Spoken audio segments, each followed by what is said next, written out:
Les hemos dado un pequeño avance al inicio de este programa de Conexión Aragón y ahora sí llevamos a hablar hablamos del sexilio, un fenómeno que no es nuevo y que parece ser que no llega a desaparecer, no hay forma. Imanol. Eso es, Vanessa, muy buenas tardes, lo has presentado muy bien. Vamos a hablar del sexilio, que es un fenómeno que no es nuevo, lleva ocurriendo mucho tiempo. Si te parece, por si hay alguna persona en casa que no conoce este término, voy a leer lo que significa para contextualizar un poco de lo que vamos a hablar hoy. Pues bueno, el sexilio es el fenómeno en el que una persona del colectivo LGTBI se ve obligado a abandonar su lugar de residencia, puede ser su pueblo o ciudad, debido a la discriminación, el rechazo o la violencia que sufre por su orientación sexual o identidad de género. Por esto hemos invitado a Silverio Sáez Sesma, psicólogo y sexólogo, un poco para saber si todavía, Silverio, este fenómeno existe en nuestra comunidad. Buenas tardes. Buenas tardes, Imanol. Me encantaría decir que no, pero yo creo que no vamos a ser distintos al resto de las comunidades del país, ¿no? Yo creo que pone un poco de manifiesto cómo la expectativa, lo esperado, no se cumple y cómo la persona siente un poco el rechazo, aunque no sea explícito, que a veces lo es, siente el rechazo de que si pone encima de la mesa o si comunica o si hace transparente lo que realmente piensa y siente, va a ser rechazado. Y entonces estas personas inevitablemente acaban encontrando, no siempre, pero acaban buscando un mayor equilibrio en contextos que, entre comillas, empiecen de cero para, de alguna manera, poder vivir una vida más en coherencia con su propio sentimiento de identidad o de orientación. Sí, le hemos dicho que no es nuevo, viene de años atrás, pero ¿y las cifras? Si nos fijamos ya detenidamente en las cifras, ¿ha ido en aumento el número de personas que han tenido que marcharse, que irse de sus lugares de residencia o se ha establecido ya ese...? Yo no soy experto en cifras, pero desde luego sí que habría que plantearse que en el pasado ni siquiera se atendía a este tipo de cuestiones, ¿no? Entonces, las cifras hay que atenderlas, entendiendo que probablemente en el pasado las cosas serían peor. Sin, ojo, caer en la autocomplacencia de todo está resuelto. Pero yo creo que las cifras siempre nos ayudan un poco a entender la magnitud de aquello sobre lo que estamos hablando, ¿no? Y cuando lees un poco las cifras de los colectivos que se dedican un poco a la protección de este tipo de personas, las cosas no son para dormir tranquilos. Bueno, Vanessa, has hablado de datos, vamos a conocer algunos que nos ha pasado la Federación Estatal LGTBI. Bueno, pues tenemos que decir que un 13% del colectivo reconoce que ha planteado exiliarse a otra zona. Sube al 30% en menores de 30 años. Y la cifra aún sube más y confirman que se lo han planteado un 20%, la mayoría del colectivo, y un 40% de menos de 30 años han planteado dejar su residencia habitual en busca de otra vida. Tenemos que decir que, a diferencia de lo que la gente puede pensar, no es un éxodo rural de pueblos a ciudades, sino que el 40% del colectivo reconoce que se va de una ciudad a otra ciudad. Aunque hay que decir también que casi un 15% se produce en entornos rurales. ¿Dónde buscan? Pues buscan grandes ciudades donde sentirse, Silverio, más libres. Es curioso, ¿no?, este éxodo de ciudad a ciudad. ¿Qué es lo que pasa? Sí, porque tal vez vivíamos con el tópico, de ahí lo bonito de los datos, ¿no?, que nos sacan a veces de ideas preconcebidas, ¿no?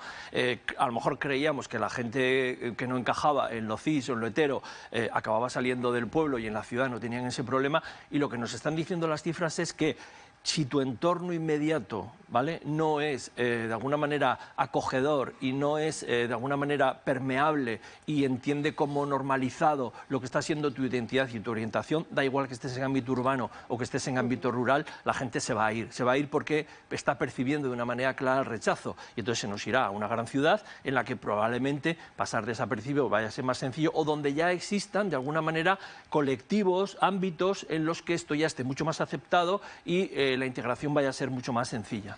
Bueno, pues Silverio, has hablado de entornos, hemos salido a la calle para preguntar a la sociedad aragonesa si cree que es libre sexualmente.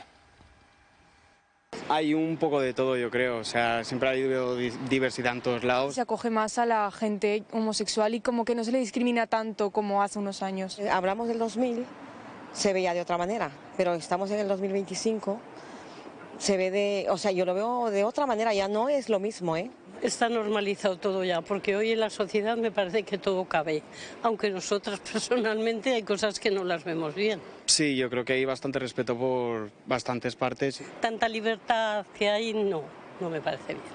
Está normalizado, sobre todo en la gente joven. La verdad que no he visto ningún gesto ni ningún comentario malo hacia la gente del colectivo. Que cada uno es libre de ser como quiera ser y punto.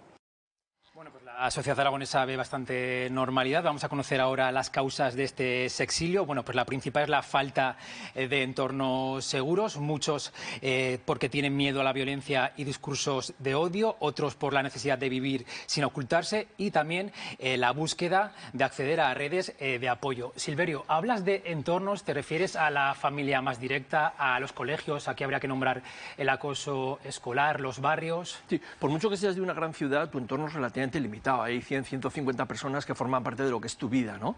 Y eso existe igual en una ciudad grande que en una ciudad pequeña, ¿no? Entonces, cuando las personas perciben, notan, intuyen, ¿no?, que si pongo esto encima de la mesa, mi entorno más inmediato no me va a aceptar, realmente las personas van a buscar ámbitos mucho más seguros, ¿no?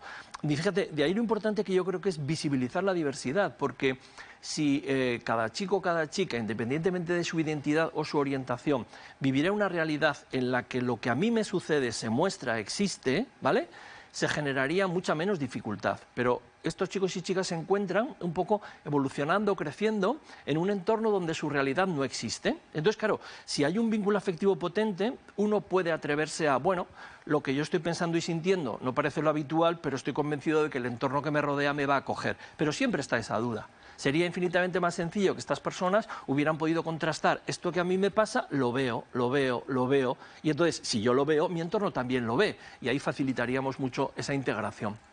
Falta todavía mucho por hacer, mucho trabajo. ¿Por dónde empezamos? Por abrir, o sea, por explicar más, por dar más formación, no sé por dónde empezar.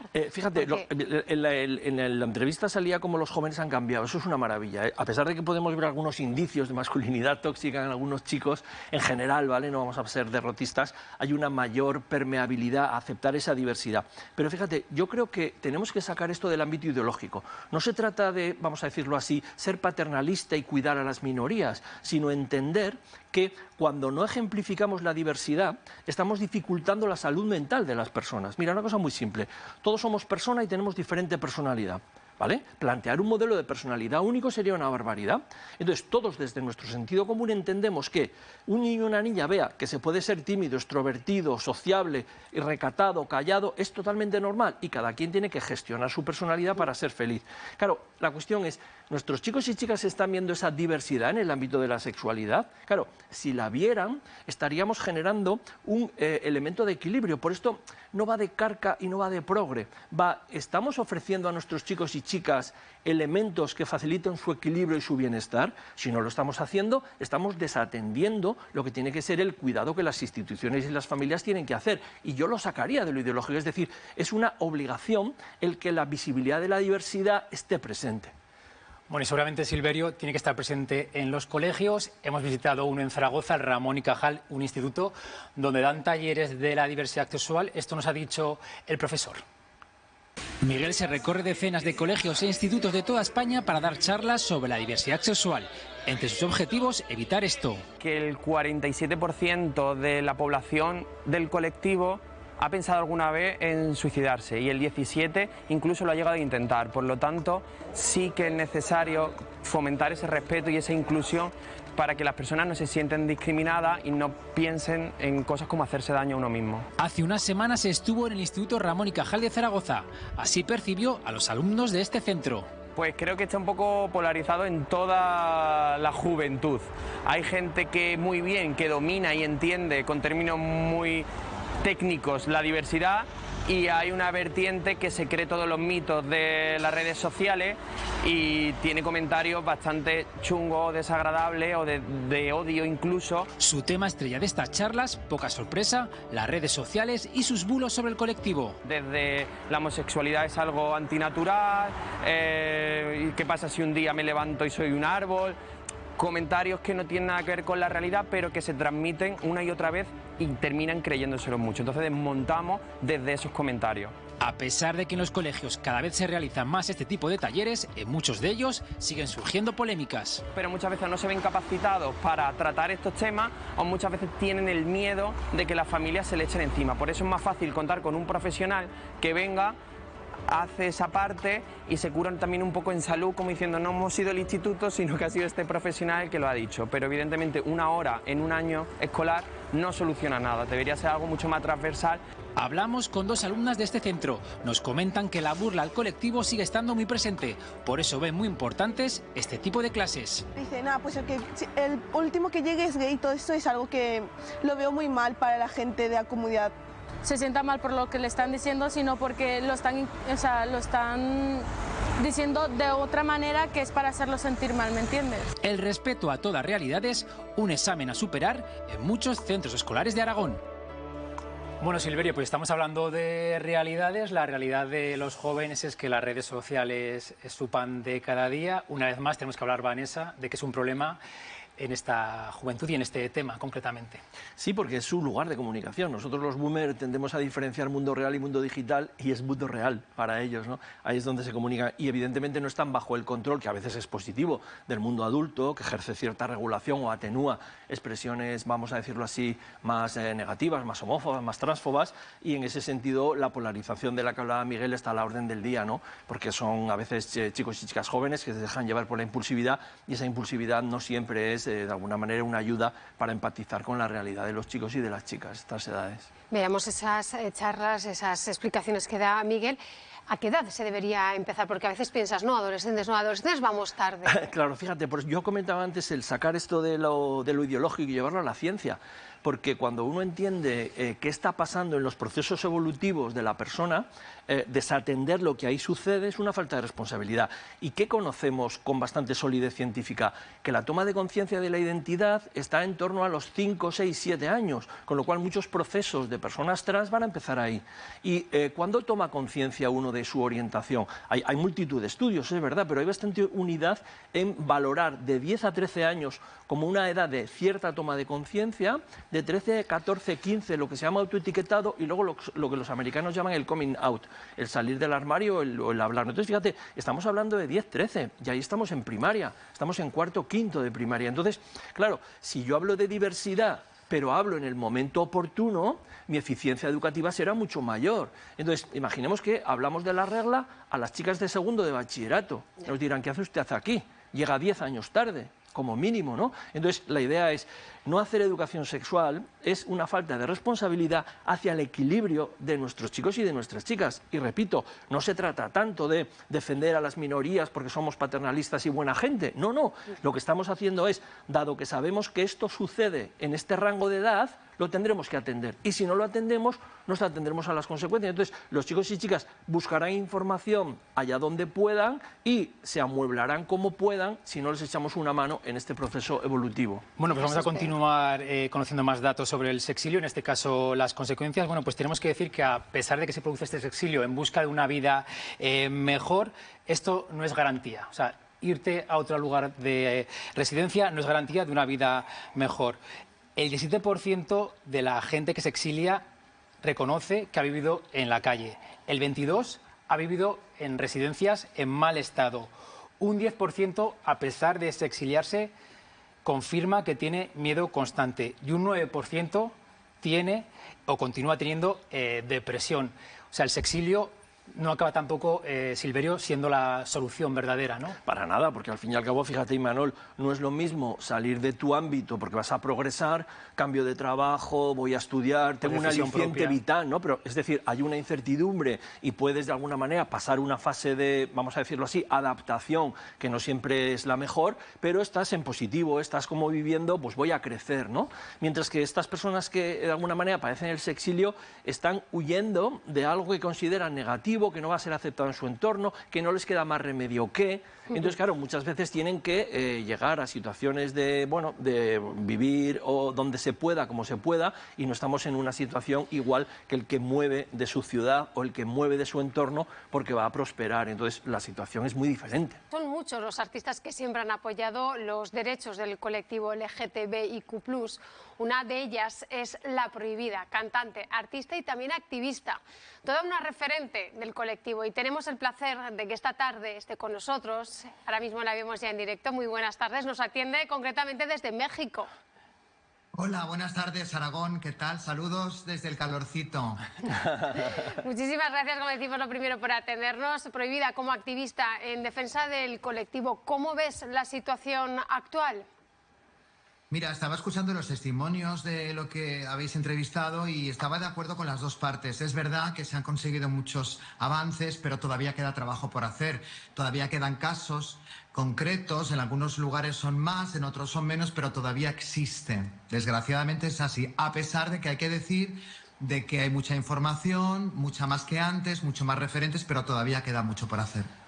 Prohibida, y desde tu experiencia y vivencia, ¿cuál crees que es el gran problema? Hablan de polarización de los jóvenes, hablan de desconocimiento. ¿Qué está fallando? Yo creo que más que la información es la desinformación, porque están llevándolo todo a un tema político, ideológico, que no tiene absolutamente nada que ver, y estoy de acuerdo con lo que estabais diciendo antes. Aquí no se trata de diversidad, aquí se trata de realidad. ¿Qué es lo que hay en la calle? ¿Con qué se va a encontrar un joven? Se va a encontrar con todo, se va a encontrar con gente muy diversa. Pero es que esto es la realidad, vuelvo a insistir, que no es que tenemos que fijarnos en algo específico, no, es que todo a nuestro alrededor es diverso y mucho más en los tiempos que corren, donde todo está globalizado, donde vamos, venimos, viajamos, llega gente de fuera, llegan gentes... bueno, hay que convivir, todos tenemos que convivir. Este es el principal tema, es más la desinformación, tenemos que luchar en contra de ella. ¿Por dónde empezaríamos, decías, luchando contra esa desinformación? ¿Qué más cambiarías? ¿Por dónde continuarías trabajando? Por la información, ¿no? Sí. Tenemos el trabajo, el doble trabajo, ¿no? Por un lado desmontar bulos y por otro lado pues informar de la realidad. Yo insisto mucho con este tema, no es diversidad, es realidad, informar sobre todo a los jóvenes. Ojalá esto solamente fuera una perspectiva LGBTI, pero me temo que esto es algo muy transversal. Si eres un niño afeminado, vas a tener en algún momento prejuicios. Nadie se va a librar de esto, aunque sea en una parte pequeña. Pero si eres un niño gordo, una niña negra, tus padres son de Marruecos, es decir, es un abanico tan amplio y los prejuicios siempre van a estar ahí sobrevolando. Entonces es muy importante que los niños sepan que hay cosas que no se deben de hacer. Los padres tienen que marcar el límite, porque si no estaremos construyendo una sociedad, si pensamos hacia el futuro, donde tendremos luz verde para maltratar a quien nos apetezca o a quien nos hayan enseñado que podemos maltratar. Entonces yo pienso que la educación es algo muy básico y tiene que estar desde el principio, marcar bien el límite de lo que se puede hacer y de lo que no se puede hacer. Yo, Prohibida, estoy encantado de verte y de poder hablar contigo, porque además eres una persona que puede de algún modo sentar de alguna manera una estela sobre la que seguir. Yo además creo que es muy interesante que valoremos que tal vez en determinados ámbitos se ha llegado relativamente lejos o hemos avanzado algo, pero como tú muy bien decías, todavía hay contextos, lugares en el planeta donde salirse un poco de la norma te puede costar la vida.